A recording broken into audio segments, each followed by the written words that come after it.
That was cool. She was loaded up pretty good. Blew right up on us.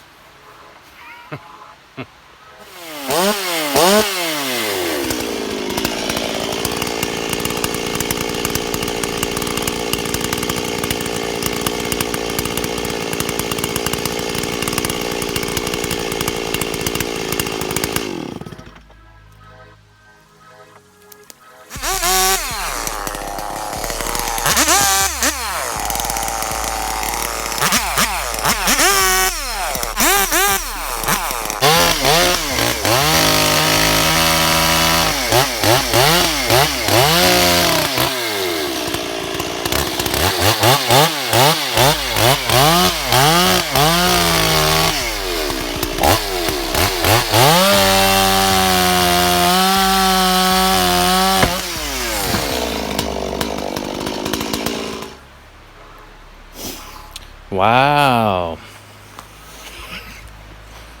That was cool. Wasn't what I was expecting, but it worked.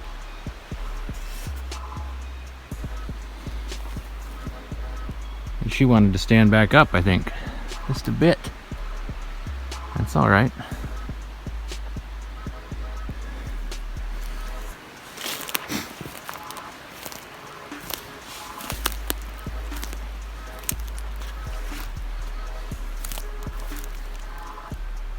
I know what did it. I think. Was my scribe on top? Was that enough to make that tree weak? I guess so. I mean, there's no other real explanation. That fiber looks funny. I'm gonna spin you guys.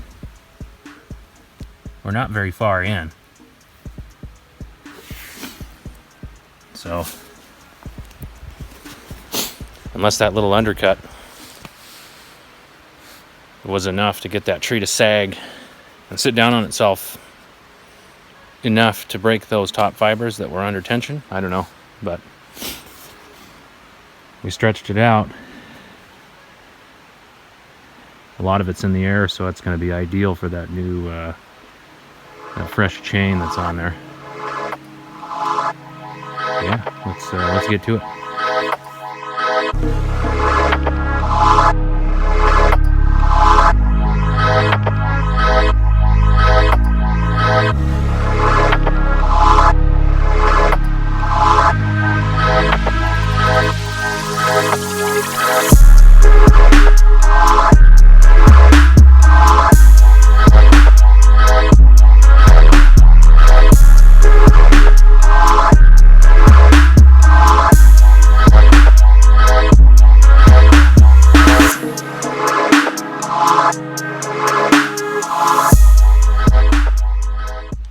Now I'm just taking a quick break from the saw. I'm going to hit these rakers real fast. This is it's a square chisel chain. It's not round chisel.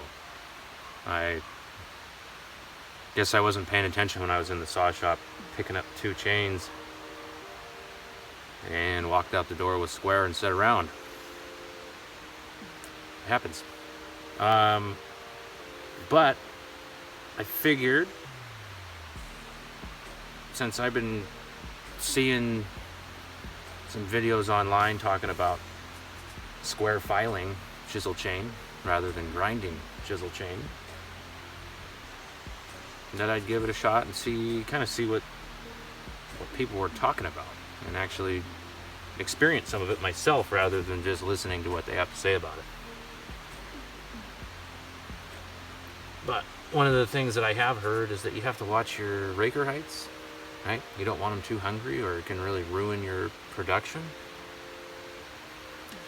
And when I threw this chain on this morning, I checked them and they were high. Like they were clearly high. But I didn't want to mess around with, I didn't want to put up with having some uncontrollable, super hungry saw today, so I left them. But they're way too high. They are. It's a very timid very, very timid chain. It doesn't grab, it doesn't feed into the wood. And that's not what I'm about. I like a hungry chain that's controllable. You know, I want a chain that wants to do work and get work done, but that's not jumpy to the point you can't bore cut with it or do what you need to do. You know, if it's counterproductive, there's no point to it, right? So I'm going to file these really fast. Then I'm going to knock this chunk of stem that I just skinned off into rounds and kind of make up my mind. I don't know if I'm going to knock that butt log down yet or not, or if I'm going to tackle the crown next. I haven't decided.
Did I say it was like a whip?